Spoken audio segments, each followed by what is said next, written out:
कुलथी एक तरह की दाल है। ये इस धरती की सबसे ज्यादा प्रोटीन वाली दाल है। ये बहुत शक्तिशाली है। इसी कारण रेस के घोड़ों को यह दाल खिलाई जाती है।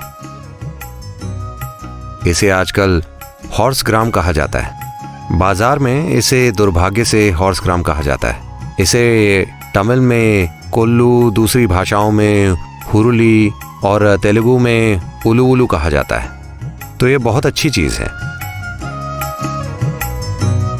इसे अंकुरित करना अच्छा है। अगर इसे अंकुरित किया जाए तो आप इसे आसानी से पचा सकते हैं। इसे एक कटोरी में रखिए अपने कमरे में। एक सफेद कपड़ा लीजिए, इसे उसमें रख दीजिए। लगभग 6 से 8 घंटों के लिए इसे पानी में भिगो दीजिए। उसके बाद इसे एक कपड़े में बांधकर रख दीजिए।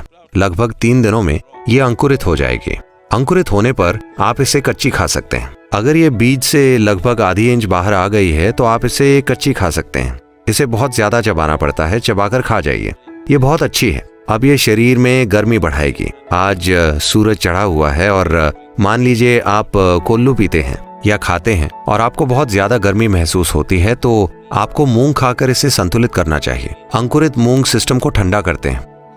ओह, क्या ये सब जरूरी है? क्या मैं बस अपना खाना नहीं खा सकता? मैं आपको बस खाने को कह रहा हूं। मैं आपसे कोई अनुष्ठान करने के लिए नहीं कह रहा। पर फिलहाल आप बस खाने का रिवाज पूरा कर रहे हैं। आप वैसे नहीं खा रहे जैसे इंसानों को खाना चाहिए। अगर आप किसी जंगली जानवर को देखें तो वे बस बेतरतीब चबाते हैं। चौंप चौंप चौंप चौंप वे खाते हैं, पर वे अंधाधुंध भोजन नहीं करते। वे उसे नहीं छूते जो उन्हें नहीं चाहिए। वे वही खाते हैं जो उन्हें चाहिए।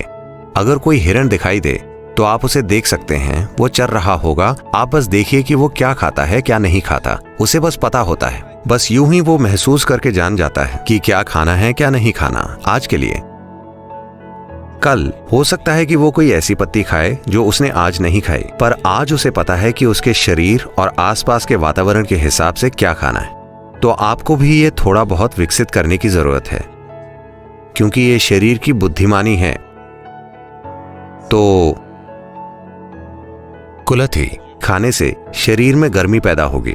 अगर आपको लगे कि ये बहुत ज्यादा गर्मी पैदा कर रहा है, आपको कैसे पता चलेगा कि गर्मी बहुत ज्यादा है? आप पाएंगे कि आपकी आंखों के गोलक गर्म हैं, या आप पेशाब करना चाहेंगे।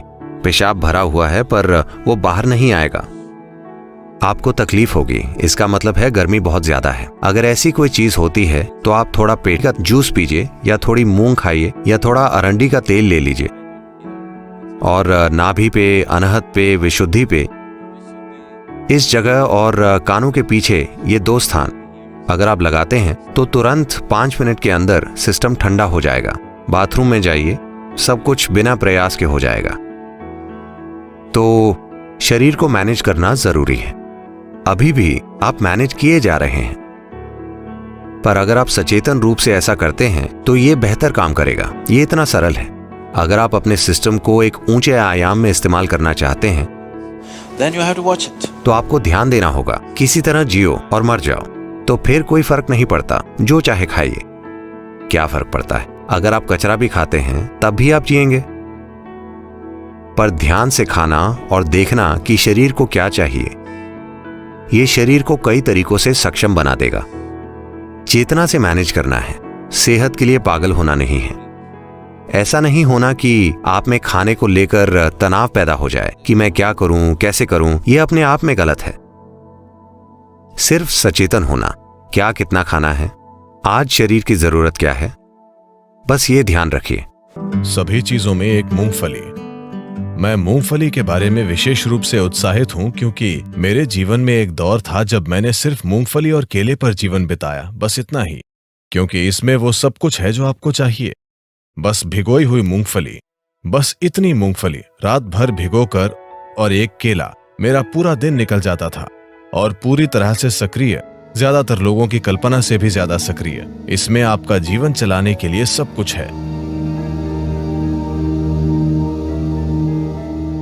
यह अपने आप में एक संपूर्ण भोजन है। अगर आप इसे 6 से 8 घंटे तक भिगोते हैं तो पित्त निकल जाता है। आप पित्त जानते हैं? एलोपैथिक डॉक्टर इस पर ध्यान नहीं देते, लेकिन आयुर्वेद इसी पर आधारित है। उष्ण, शीत और पित्त, इससे पित्त निकल जाता है। और इस भीगी हुई मूंगफली को अच्छी तरह चबा कर खाना। बस ये पक्का करें कि ये जेनेटिक इंजीनियरिंग की हुई बकवास नहीं है। एक चीज ये है कि शायद इसमें जेनेटिक बदलाव किए गए हों।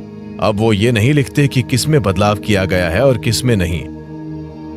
एक और चीज ये है कि आप इस हद तक फर्टिलाइजर और कीटनाशक डाल रहे हैं कि मूंगफली अब मूंगफली नहीं रही। बस ये पक्का करें कि वो ऑर्गेनिक मूंगफली हो।